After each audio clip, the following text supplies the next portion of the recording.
사무엘기 하권 6장. 다윗이 다시 이스라엘에서 정병 3만 명을 모두 소집하였다. 다윗은 유다 발라에서 하느님의 궤를 모셔오려고 모든 군대를 거느리고 그곳으로 떠났다.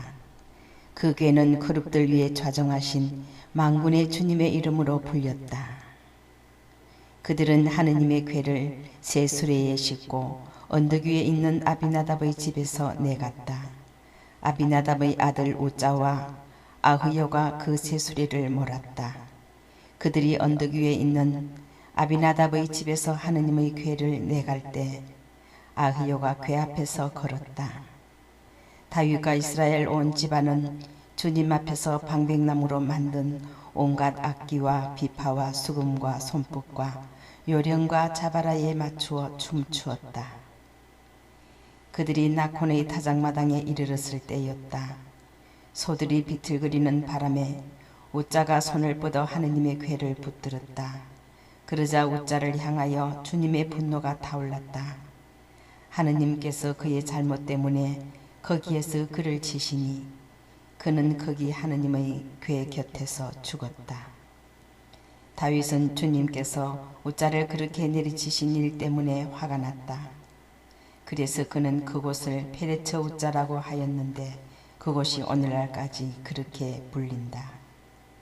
그날 다윗은 주님을 두려워하며 이래서야 어떻게 주님의 궤를 내가 있는 곳으로 옮겨갈 수 있겠는가 하고 말하였다. 그래서 다윗은 주님의 궤를 자기가 있는 다윗성으로 가져가려 하지 않고 갓 사람 오벳에돔의 집으로 옮겼다.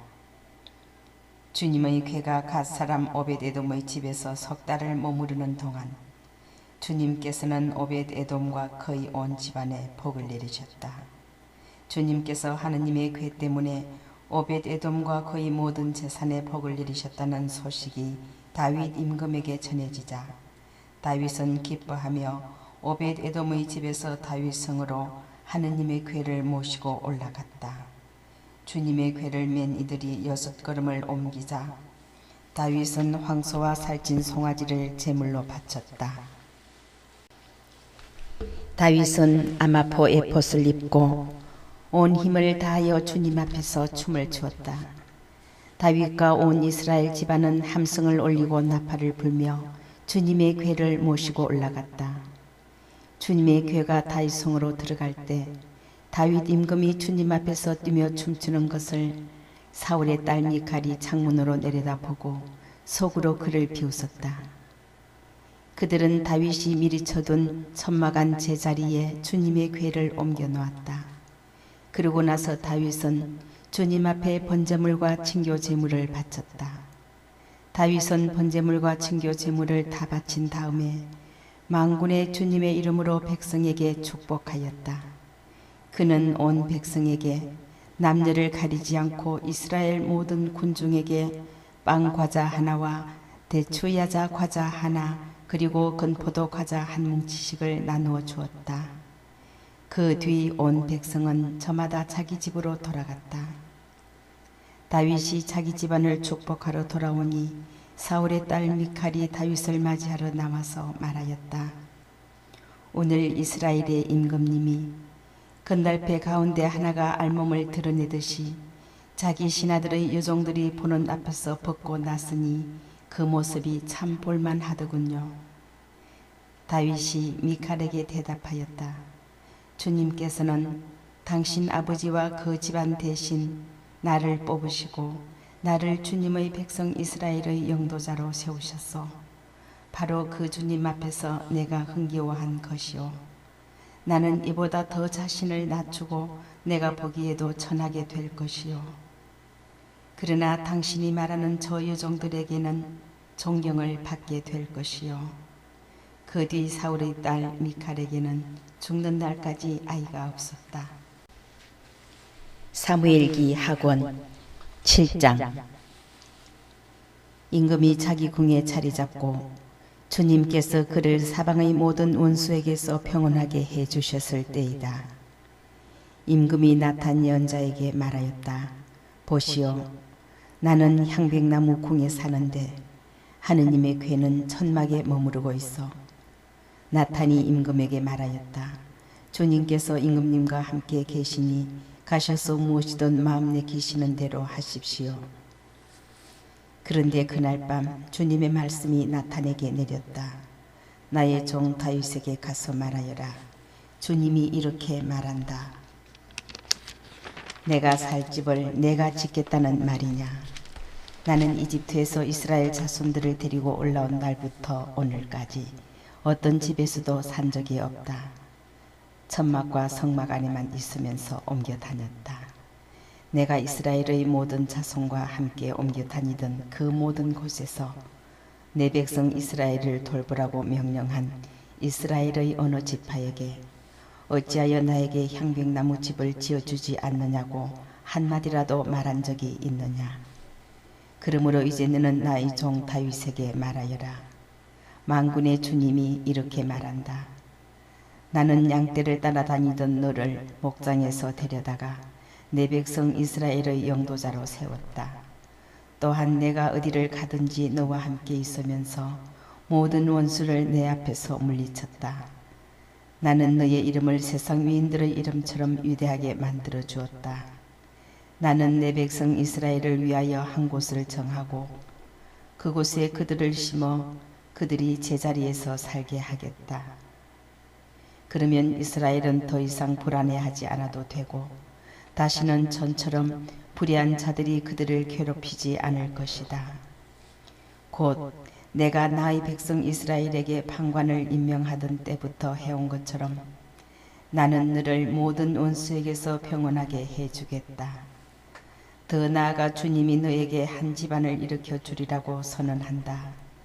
너의 날수가 다 차서 조상들과 함께 잠들게 될 때 내 몸에서 나와 내 뒤를 이을 후손을 내가 일으켜 세우고 그의 나라를 튼튼하게 하겠다.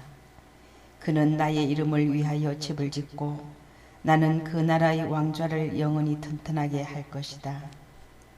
나는 그의 아버지가 되고 그는 나의 아들이 될 것이다. 그가 죄를 지으면 사람의 매와 인간의 채찍으로 그를 징벌하겠다. 그러나 일찍이 사울에게서 내 자애를 거둔 것과는 달리 그에게서는 내 자애를 거두지 않겠다. 너의 지방과 나라가 내 앞에서 영원히 굳건해지고 내 왕자가 영원히 튼튼하게 될 것이다. 나탄은 이 모든 말씀과 환시를 다윗에게 그대로 전하였다. 다윗 임금이 주님 앞에 나아가 앉아 아뢰었다. 주 하느님, 제가 누구이기에 또 제 집안이 무엇이기에 당신께서 저를 여기까지 데려오셨습니까? 주 하느님, 당신 눈에는 이것도 부족하게 보이셨는지 당신 종의 집안에 일어날 먼 장래의 일까지도 일러주셨습니다. 주 하느님, 이 또한 사람들을 위한 가르침이 되기를 바랍니다. 이 다윗이 당신께 무슨 말씀을 더 드릴 수 있겠습니까? 주 하느님, 당신께서는 당신 종을 알고 계십니다. 당신께서 이 위대한 일을 모두 이루시고 그것을 당신 종에게 알려주신 것은 당신의 말씀 때문이며 또 그것은 당신의 뜻이었습니다. 그러므로 주 하느님, 당신께서는 위대하시고 당신 같으신 분은 없습니다. 저희 귀로 들어온 그대로 당신 말고는 다른 하느님이 없습니다. 이 세상 어느 민족이 당신 백성 이스라엘과 같겠습니까? 하느님께서 그들을 찾아가 건져내시어 당신 백성으로 삼으시고 그들에게 이름을 주셨습니다. 또한 당신께서는 이집트에서 손수 건져내신 당신 백성 앞에서 다른 민족들과 그 신들을 몰아내시려고 위대한 일과 무서운 일들을 행하셨습니다. 또한 당신을 위하여 당신 백성 이스라엘을 영원히 당신의 백성으로 튼튼하게 하시고 주님, 당신 친히 그들의 하느님이 되셨습니다. 그러니 이제 주 하느님, 당신 종과 그 집안을 두고 하신 말씀을 영원히 변치 않게 하시고 친히 말씀하신 대로 이루어 주십시오. 그러면 당신의 이름이 영원히 위대하게 되고 사람들이 만군의 주님께서 이스라엘의 하느님이시다 하고 말할 것입니다. 또한 당신 종 다윗의 집안도 당신 앞에서 튼튼해질 것입니다. 만군의 주 이스라엘의 하느님이신 당신께서는 당신 종의 귀를 열어주시며 내가 너에게서 한 집안을 세워주겠다고 말씀하셨습니다. 그래서 당신 종은 이런 기도를 당신께 드릴 용기를 얻게 되었습니다. 이제 주 하느님, 당신은 하느님이시며 당신의 말씀은 참되십니다. 당신 종에게 이 좋은 일을 일러주셨으니 이제 당신 종의 집안에 기꺼이 복을 내리시어 당신 앞에서 영원히 있게 해 주십시오. 주 하느님, 당신께서 말씀하셨으니 당신 종의 집안은 영원히 당신의 복을 받을 것입니다. 사무엘기 하권 8장. 그 뒤에 다윗은 필리스티아인들을 쳐서 굴복시키고 필리스티아인들의 손에서 메텍 암마를 빼앗았다. 그는 또 모압을 치고 그들을 땅에 눕힌 다음 줄로 쟀다. 2줄 길이 안에 든 사람들은 죽이고 1줄 길이 안에 든 사람들은 살려주었다. 그러자 모압은 다윗의 신하가 되어 조공을 바치게 되었다. 다윗은 르홉의 아들 초바 임금 하닷 에제르가 유프라테스 강가에 자기 세력을 일으키러 갈 때 그를 쳐서 기병 1700과 보병 2만을 사로잡았다. 그러고 나서 병거 100대를 끌 말만 남겨놓고 나머지 말은 모두 뒷다리 힘줄을 끊어버렸다. 다마스쿠스의 아람인들이 초바 임금 하닷 에제르를 도우러 오자 다윗은 아람인 2만 2천 명을 쳐 죽이고 다마스쿠스의 아람인들 가운데에 수비대를 두었다. 그리하여 아람인들도 다윗의 신하가 되어 조공을 바쳤다. 주님께서는 다윗이 어디를 가든지 도와주셨다. 다윗은 하닷 에제르의 신하들이 가지고 있던 금 방패들을 거두어 예루살렘으로 가져왔다. 또한 다윗 임금은 하닷 에제르의 성읍 베타와 베로타이에서 매우 많은 청동을 거두었다. 하맛 임금 토이는 다윗이 하닷 에제르의 군대를 모두 쳐부수었다는 소식을 듣고 자기 아들 요람을 다윗 임금에게 보내어 문안하고 다윗이 하닷 에제르와 싸워 그를 쳐부순 것을 축하하였다. 토이는 하닷 에제르와 전쟁 중이었기 때문이다. 그는 은기물과 금기물과 청동기물들을 보내왔다. 그래서 다윗 임금은 이것들도 그가 정복한 모든 민족들에게서 거둔 은과 금과 함께 주님께 바쳤는데 그것들은 아람과 모압과 암몬의 자손들과 필리스티아인들과 아말렉에게서 거둔 것과 초바 임금 르홉의 아들 하닷 에제르의 전리품에서 떼어놓은 것이었다. 다윗은 돌아오는 길에 소금 골짜기에서 에돔인 18,000명을 쳐 죽여 이름을 떨쳤다. 그는 에돔에도 수비대를 두었다. 에돔 전 지역에 수비대를 주자 에돔 전체가 다윗의 신하가 되었다. 주님께서는 다윗이 어디를 가든지 도와주셨다. 다윗은 온 이스라엘을 다스리며 모든 백성에게 공정과 정의를 실천하였다. 세루야의 아들 요압은 군대 지휘관이었고 아일루스의 아들 요사팟은 기록관이었다. 아이투베의 아들 자독과 에브야타르의 아들 아히멜렉은 사제였고 스리야는 서기관이었다. 요야다의 아들 브나야는 크레 쪽과 펠레 쪽을 지휘하였다. 다윗의 아들들은 사제였다. 사무엘기 하권 9장. 하루는 다윗이 물었다. 사울 집안에 아직 살아남은 사람이 있느냐? 내가 요나탄을 기억하여 그에게 자애를 베풀고자 한다. 마침 사울 집안에 지바라는 종이 하나 있었는데 사람들이 그를 다윗에게 데려왔다. 임금이 내가 지바냐 하고 물으니 지바가 예 그렇습니다 하고 대답하였다. 그러자 임금은 사울 집안에 아직 살아남은 사람이 없느냐? 그에게 하느님의 자애를 베풀고자 한다 하고 말하였다. 지바가 임금에게 요나탄의 아들이 하나 있는데 두 다리를 접니다 하고 대답하였다. 임금이 지바에게 그가 어디에 있느냐 하고 묻자 그는 로트바르에 사는 암미엘의 아들 마킬의 집에 있습니다 하고 그가 대답하였다. 다윗 임금은 사람을 보내어 로트바르에 사는 암미엘의 아들 마킬의 집에서 그를 데려왔다. 사울의 손자이며 요나탄의 아들인 무피보셋은 다윗에게 와서 엎드려 절하였다. 다윗이 무피보셋아 하고 부르자 예, 당신 종이 여기 있습니다 하고 무피보셋이 대답하였다. 다윗이 그에게 말하였다.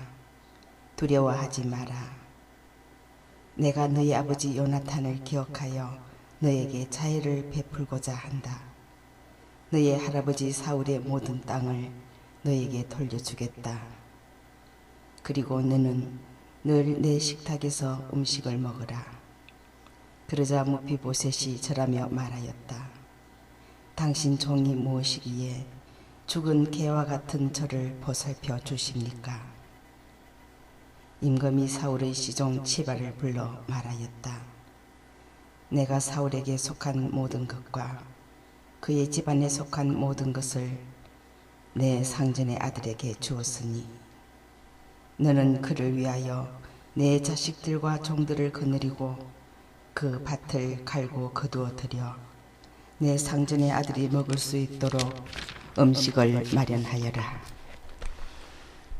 그러나 내 상전의 아들 무피보셋은 늘 나의 식탁에서 음식을 먹을 것이다. 지바에게는 아들 15명과 종 20명이 있었다. 지바가 임금에게 말하였다. 당신 종은 저의 주군이신 임금님께서 이 종에게 분부하신 대로 다 하겠습니다. 그리하여 무피보셋은 왕자들 가운데 하나처럼 다윗의 식탁에서 음식을 먹었다. 무피보셋에게는 미카라는 어린 아들이 있었다. 지바의 집에 사는 사람은 모두 무피보셋의 종이 되었다. 무피보셋은 예루살렘에서 살며 늘 임금의 식탁에서 음식을 먹었다. 그는 두 다리를 절었다. 사무엘기 하곤 10장. 그 뒤에 암몬 자손들의 임금이 죽자 그의 아들 한운이 그 뒤를 이어 임금이 되었다. 다윗은 한운의 아버지 나하스가 나에게 자애를 베풀었듯이 나도 그의 아들 한운에게 자애를 베풀어야겠다 하고 생각하였다. 그래서 다윗은 신하들을 보내어 그에게 그의 아버지에 대한 조의를 표하고자 하였다. 다윗의 신하들이 암몬 자손들의 땅에 들어가자 암몬 자손의 장수들이 그들의 죽은 한운에게 말하였다. 다윗이 조문 사질들을 보냈다 해서 임금님께서는 그가 부왕께 경의를 표하는 것으로 보십니까? 이 성읍을 사사치 살피고 염탐하여 이곳을 뒤엎으려고 다윗이 자기 신하들을 임금님께 보낸 것이 아니겠습니까? 그래서 한운은 다윗의 신하들을 붙잡아 턱수염을 절반씩 깎아버리고 예복도 엉덩이 부분까지 절반씩 잘라낸 뒤에 돌려보냈다. 사람들이 이 사실을 다윗에게 보고하자 임금은 그들이 심한 모욕을 당하였으므로 사람을 보내어 그대들의 턱수염이 다 자랄 때까지 예리코에 머물러 있다가 돌아오시오 하고 말하였다. 암몬 자손들은 자기들이 다윗에게 미움을 사게 된 것을 알았다. 그래서 암몬 자손들은 사람을 보내어 벳르홉의 아람인들과 조바의 아람인 보병 20,000명, 1,000명의 군사를 거느린 마카 임금, 그리고 톱 사람 12,000명을 고용하였다. 다윗이 이 소식을 듣고 용사들로 이루어진 부대 전체를 요압과 함께 보냈다. 그러자 암몬 자손들이 밖으로 나와 성문 어귀에서 전열을 갖추고 초바와 르홉의 아람인들, 톱 사람들, 그리고 마카도 따로 들판에 전열을 갖추었다. 요압은 전선이 자신을 상대로 앞뒤에 배치되어 있는 것을 보고 이스라엘의 모든 정병 가운데 일부를 골라 아람인들에게 맞서 전열을 갖추게 하였다. 그리고 나머지 군사들은 동생 아비사의 손에 맡겨 암몬 자손들에게 맞서 전열을 갖추게 하였다. 그런 다음에 요압이 말하였다. 만일 아람인들이 나보다 강하면 내가 나를 도와야 한다. 암몬 자손들이 너보다 강하면 내가 너를 도우러 가겠다. 용기를 내어라. 우리 백성을 위해서, 우리 하느님의 성읍들을 위해서 용기를 내자. 주님께서는 당신 보시기에 좋은 일을 이루실 것이다. 그러고 나서 요압과 그의 군대가 아람인들과 싸우러 나아가니 아람인들은 요압 앞에서 도망쳤다. 아람인들이 도망치는 것을 본 암몬 자손들도 아비사이 앞에서 도망쳐 성읍으로 들어갔다. 그러자 요압은 암몬 자손들과 싸우기를 그치고 예루살렘으로 돌아왔다. 아람인들은 자기들이 이스라엘에게 패배한 것을 보고 한데 모였다. 하닷 에제르가 사람을 보내어 강 건너에 있는 아람인들을 출전시키니 하닷 에제르 군대의 장수 소박의 주휘 아래 그들이 헬람에 이르렀다. 이 소식을 들은 다윗도 온 이스라엘을 소집하여 요르단을 건너가서 헬람에 이르렀다. 그러자 아람인들이 다윗에게 맞서 전열을 갖추고 그와 싸웠다. 그러다가 아람인들이 이스라엘 앞에서 도망쳤다. 다윗은 아람인들의 병거병 700명과 기병 4만 명을 죽였다. 그러고 나서 그가 군대의 장수 소박을 내리치니 소박이 그 자리에서 죽었다. 하닷에제르를 따르던 모든 임금들은 자기들이 이스라엘에게 패배한 것을 보고 이스라엘과 화친한 뒤에 이스라엘을 섬겼다. 그리고 아람인들은 두려워서 더 이상 암몬 자손들을 돕지 않았다.